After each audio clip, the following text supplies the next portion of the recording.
থাম্বনেলে লিখেছি আমি justice equals to safety or security. এখন এটাকে আমি একটুখানি ব্যাখ্যা করে দিতে চাইছি। আমরা এখন হয়তো অনেকেই বলছি জাস্টিস ফর আরজি কর, জাস্টিস ফর আরজি কর, সেটাকে আবার টার্ন হয়ে যাচ্ছে নারী নিরাপত্তা, সোশ্যাল সিকিউরিটি, সব জায়গায় সবাইকার কর্মক্ষেত্রে সিকিউরিটি। সুপ্রিম কোর্ট ফোকাস করছে পার্টিকুলার হসপিটালের সিকিউরিটি, মেডিকেলের ক্ষেত্রে সিকিউরিটির জন্য task force. Is it the problem? এখন আমরা একটা সিস্টেমের মধ্যে আছি যার মুখ্যমন্ত্রী মাননীয়া, এখন তিনি কিভাবে চালাচ্ছেন, সব জায়গায় দলদাস, ফ্যামিলির লোক, আমার এই আত্মীয় ওই আত্মীয় সবাইকে বসিয়ে দিয়েছেন টপে। কোথাও যদি কিছু ঘটনা ঘটে তার এগেনস্টে পুলিশকে কোনো একটা পদক্ষেপ নিতে হবে, অতএব সোজা নয়। এবং সেই পুলিশের ওপরে বসানো আছে, সেও নিজের কোনো একটা বিশেষ লোককে বসানো আছে। এখন এই সিস্টেমটা কতদিন চলতে পারে? এবার আপনি এটাকে জাস্ট কানেক্ট করুন। আচ্ছা, অনুব্রতকে রোখার জন্য শিব ঠাকুরের ঘটনা, হঠাৎ করে সিবিআইয়ের হাত থেকে অনুব্রতকে দিল্লি যাওয়া থেকে ডিলে করানোর জন্য শিব ঠাকুর কেস করলো, পুলিশও তাকে নিয়ে চলে এলো এবং সঙ্গে সঙ্গে সেই দিনের ভার্ডিক্ট চলে এলো লোয়ার আদালত থেকে যে 15-14 দিনের হেফাজত, সেই হেফাজত পূরণ হলো। তারপরে সিবিআই আবার কাজ করতে গেল, মানে তাকে হাতে পেল। কি অদ্ভুত না? এবার এই নাটকটার, এবং এর নাম্বার অফ এর এক্সাম্পল আছে, এই নাটকটার সাথেই কি এটা জড়িত নয়? কারণ অপরাধীরা জানে যদি আমি ওই দলটার সাথে যুক্ত হই, বা এই দাদার সাথে আমার ভালো সম্পর্ক থেকে থাকে, বা এই সিস্টেমটার সাথে যদি আমি জড়িত থাকি, বা ওই মিটিংয়ে যদি আমি এতজন লোক দিতে পারি, তাহলে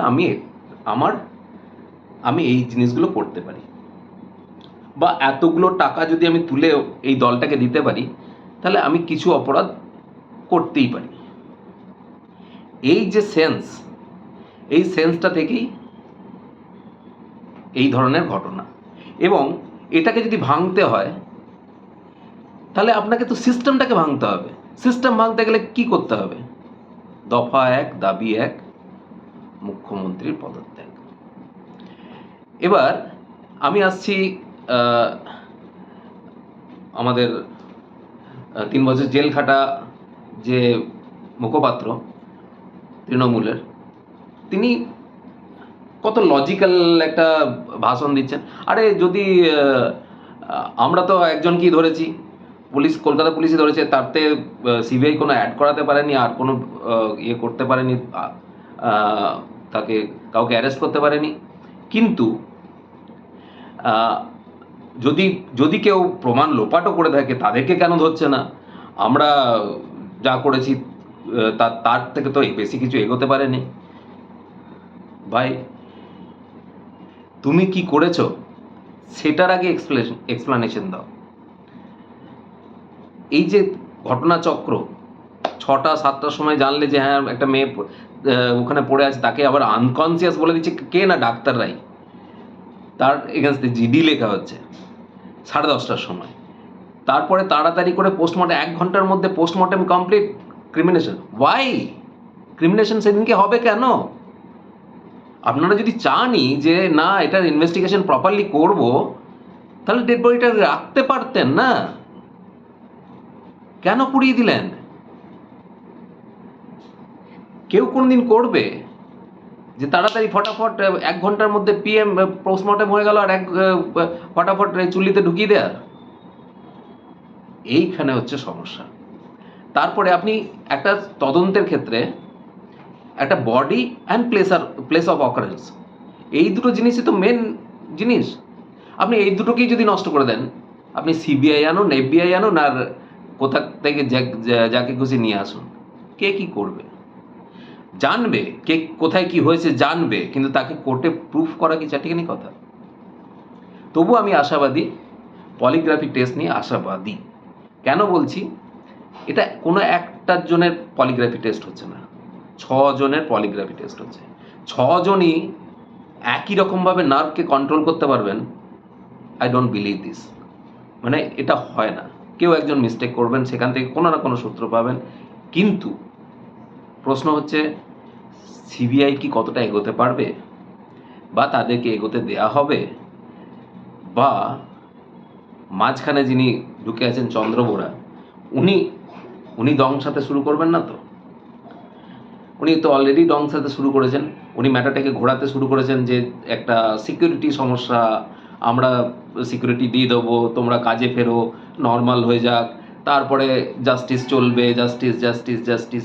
হ্যাঁ, এবার তারপরে কোনো একটা ধনঞ্জয় বা সঞ্জয়কে ফাঁসি কাটে চড়িয়ে দিলাম, হয়ে গেল, খেলা শেষ। কিন্তু আজকের ডেটে দাঁড়িয়ে বাঙালির মন এটা চাইছে না।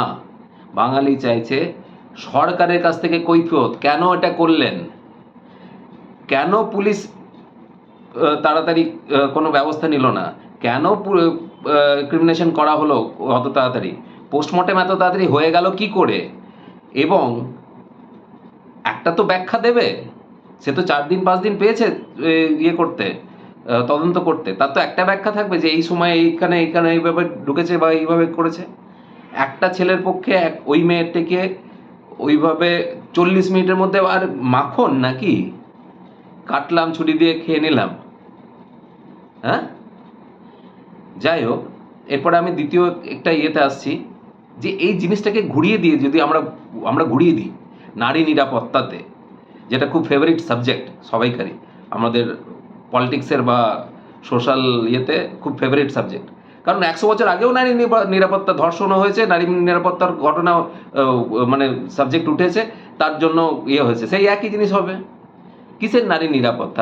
সবাই প্রত্যেকটা নারীর পেছনে আর্মি লাগিয়ে দেবেন? সেই আর্মিরাই তো নারীদের ওপরে অত্যাচার করবে। আরে একটা সোসাইটিতে যাতে যাতে কোনো ক্রিমিনাল অ্যাক্টিভিটি না হয়, তার জন্যই তো আইন, তার জন্যই তো জাস্টিস সিস্টেম। আপনি কেউ কাউকে চুরি করেছে, কেউ কিছু চুরি করেছে, তার চোরটাকে যদি ধরে তাকে সাজা না দেন, তাহলে আপনি পুলিশ রাখুন না হাজার, চুরি হবে। আপনি হয়তো মুছে দিতে পারবেন না, কিন্তু চুরির সংখ্যা বাড়বে। তাই justice is equal to safety, justice is equal to security. Now এখন, হ্যাঁ, আজকে একটা সুন্দর জিনিস দেখলাম আর্টিস্ট ফোরামের ইয়ে, তাতে আবার দেব সাদা পাঞ্জাবি পরে খুব ভদ্রভাবে বসেছিলেন। উনি তো খুব ভালো ছেলে, নুন দিয়ে লুচি খান, কিচ্ছু জানেন না, সমস্ত ঘাটালের মাস্টার প্ল্যান করার জন্য তৃণমূল করলেন, নাহলে কিন্তু করতেন না উনি। হ্যাঁ, নালে বিয়ে হতেন না, ছেড়ে দিতেন, শুধু সিনেমা করতেন। দিয়ে এখন এসছেন, তার বক্তব্য শুনছিলাম যে আমাদের দেহে যে ক্ষত, মানে গোটা দেশে, গোটা পৃথিবীতে এই যে ধর্ষণ, এটা একটা ক্ষত, এটাকে মুছে ফেলতে হবে। কিভাবে মুছে ফেলতে হবে? ছেলেদেরকে ভয় খাওয়াতে হবে। কিভাবে ভয় খাওয়াবেন? না, ক্যাপিটাল পানিশমেন্ট দিতে হবে। এইবার কোশ্চেন স্টার্টস, মিস্টার দেব, কাকে দেবেন ক্যাপিটাল পানিশমেন্ট? ক্যাপিটাল পানিশমেন্টটা কাকে দেবেন? নিশ্চয়ই আপনার উত্তর হবে অপরাধী। কে অপরাধী? কে ধরবে? সিবিআই। আপনার উত্তর হবে সিবিআই। ল অ্যান্ড অর্ডার কার হাতে? ঘটনা যখন ঘটেছিল কার হাতে ছিল এই দায়িত্ব? পুলিশ। পুলিশ কি করেছে তার উত্তর দিন। আপনিও ওই সিস্টেমের একটা অংশ, আপনিও ওই সিস্টেমের একটা অংশ, আপনি উত্তর দিন। কি করেছে পুলিশ? কেন এফআইআর করলো না? কেন বডিটাকে জ্বালিয়ে দেওয়া হলো? কেন ওই ঘরটাকে রেনোভেশনের নামে ভেঙে দেওয়া হলো? এর উত্তর কে দেবে? আপনিই দেবেন, আপনি দেবেন। ইয়ার কি হচ্ছে? সাদা পাঞ্জাবি পরে ধর্ষণ একটা রোগ, সমাজের রোগ, একটা জিনিসকে ঘুরিয়ে দেওয়া, ধর্ষণ সমাজের রোগ, ধর্ষণ সমাজের রোগ, চুরি ওটা সমাজের রোগ। চুরিরও ক্যাপিটাল পানিশমেন্ট হওয়া উচিত, বা ধরুন অন্য কিছু 14 বছরের জেল হওয়া উচিত। তো সেটাও তো তাড়াতাড়ি করতে হবে। মুখ্যমন্ত্রী চিঠি লিখেছেন। আমি একটা অন্য প্রসঙ্গে আসি। মুখ্যমন্ত্রী চিঠি লিখেছেন, ফাস্ট ট্র্যাক কোর্ট হতে হবে, তাড়াতাড়ি করে দিন। উনি মানে কত বিপক্ষে, মানে এইসব ধর্ষণ খুন উনি একদম সহ্য করতে পারেন না। বলছেন যে ফটাফট ঝামেলা মেরে দাও, ধরো, টাঙিয়ে দাও, মাল খালাস। গুরু, হবে না। আপনি কাকে টাঙাবেন? বিচারটা তো করতে হবে, ধরতে তো হবে। আর ওই 5 দিনের মধ্যে টাঙিয়ে দেবেন বলে কি তাড়াতাড়ি ফটাফট সব করেছিলেন? যে 1 ঘন্টায় পোস্টমর্টেম, সেদিনকে ক্রিমিনেশন, তারপরে ইয়ে ফটাফট 24 ঘন্টার মধ্যে সঞ্জয়কে ধরে নিলেন, টাঙিয়ে দিলেন, কেস খালাস। দারুণ মুখ্যমন্ত্রী, দেখেছেন? হবে না। আরে যে আইনটা আছে সেই অনুযায়ী অ্যাক্ট করুন। আপনার পুলিশ তাই সেই অনুযায়ী করেছে অ্যাক্ট? করেনি তো, তার উত্তর কে দেবে? আপনি দেবেন। আর দ্বিতীয়, স্কুলগুলোতে সব নোটিশ পাঠাচ্ছেন, স্কুল টাইমে মিছিলে বেরোনো যাবে না। এত কুণাল ঘোষ বাবা শিক্ষার জন্য মারাত্মক চিন্তিত। আর স্কুল টাইমে গেলে বাচ্চাদের পড়াশোনা কি হবে? গোটা 3 মাস ধরে ভোটে মুখ্যমন্ত্রী কি করেন? সারা বছর ধরে মিটিংয়ে গেলে তো 50% স্কুলের 5-10 বছরের বাচ্চা, প্রাইমারি স্কুল থেকে বাচ্চাকে নিয়ে এসে বসিয়ে রাখেন। কি না ইয়ে দিচ্ছি, একটা সাইকেল দিচ্ছি, ইয়ে দিচ্ছি করে সবাইকে বসিয়ে রেখে মাঝখানে এই বিজেপি এই করেছে, ওই করেছে, নরেন্দ্র মোদী এই করেছে, ওই ভাষণ দেন।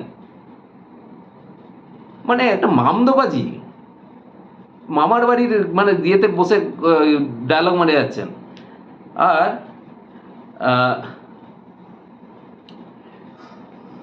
এই কোথায় গেল ভাইপো? আরে আপনিও আসুন মার্কেটে। আপনি তো বলছিলেন গুলি করে দেওয়া হচ্ছে 2 দিনের মধ্যে।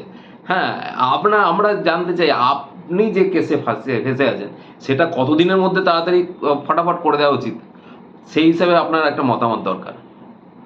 মানে ধরুন আপনি হাজার কোটি টাকা চুরি করেছেন, তখন কত তাড়াতাড়ি করে দেওয়া উচিত এবং তার কেস নেওয়া উচিত কিনা এই হাইকোর্ট, সিঙ্গেল বেঞ্চ, তারপরে হাইকোর্টের ডিভিশন বেঞ্চ, তারপরে সুপ্রিম কোর্টের সিঙ্গেল বেঞ্চ, তারপর সুপ্রিম কোর্টের ডিভিশন বেঞ্চ, তারপরে আবার রিপিট। এই প্রসেসগুলো কি করে চলা উচিত? কি বলেন? যাই হোক, একটাই দাবি 1, দফা 1, মমতা ব্যানার্জির পদত্যাগ। এটাই আনবে সেফটি, সিকিউরিটি ফর সোসাইটি। কারণ উনি সবসময় অপরাধীর পক্ষে দাঁড়িয়েছেন। কারণ কি, দাঁড়াতে বাধ্য। কারণ ওনার যে প্রয়োজনীয়তাগুলো উনি সেট করেছিলেন 2011 সালে, ওনার ডেমোক্রেসি সম্পর্কে কোনো আইডিয়াই নেই। উনি যে প্রয়োজনীয়তা, টাকা তুলতে হবে বিভিন্ন জায়গা থেকে, সেই অনুযায়ী সিস্টেম বানাতে হবে, নিজের লোককে সব জায়গায় বসিয়ে রেখেছেন। এবার কোথাও যদি কোনো অসুবিধা হয়, নিজের লোকই ফাঁসবে, যেখানে ফাঁসুক, যে জায়গায় ফাঁসুক, নিজের লোকই ফাঁসবে। কারণ সব জায়গা তো নিজের লোক। এবার সেখানে তাকে বাঁচাতেই বাধ্য তিনি।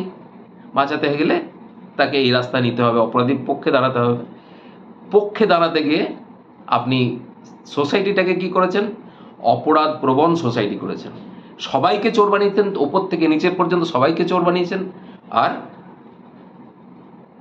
ওই 28 টাকার পাউচ খেয়ে যে যা খুশি, মিছিলে লোক দিতে পারলে যে যা খুশি করতে পারে। এখন এই একমাত্র সুযোগ, যখন লোহা গরম, এই সময়ই হাতুড়ি মারতে হবে।